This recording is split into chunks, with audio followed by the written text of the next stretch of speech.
আসা এবং কি হয়েছে যদি আমাদেরকে একটু বিস্তারিত সংক্ষেপে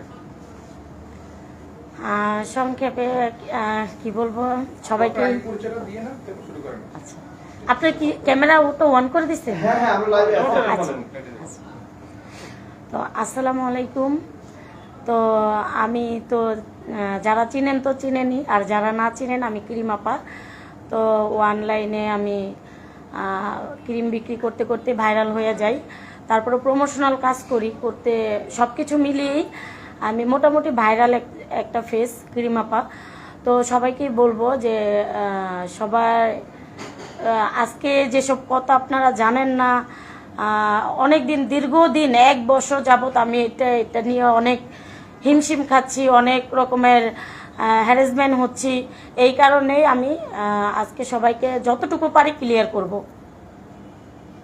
কি রকম হ্যারাসমেন্ট হচ্ছেন আপনি?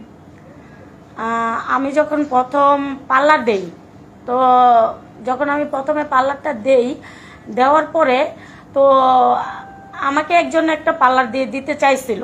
তো আমি আমি আমি নিজেই দিছি, যে কারোর সাথে শেয়ার বা কারোর সাথে কোনো সম্পর্ক, আমি আর কি নিজের যোগ্যতায় সব কিছু করতে পছন্দ করতাম।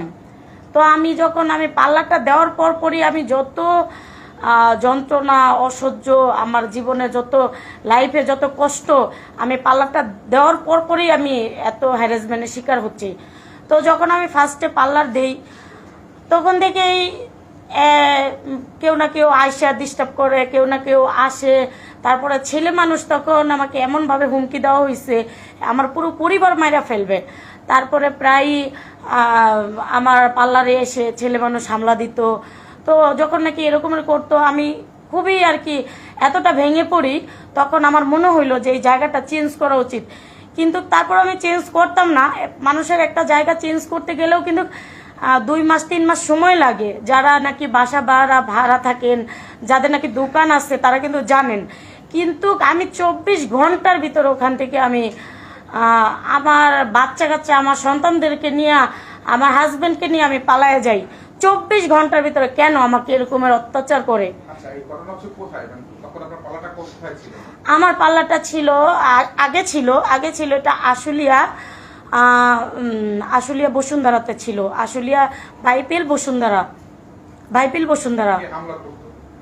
তো হামলাটা এটা আমি বুঝতে পারতাম যে আমার শত্রু একজনই, যে আমি তাকে শত্রু মনে করি না, তাকে আমি অনেক কাছের মানুষ মনে করতাম, অনেক আপন মানুষ মনে করতাম।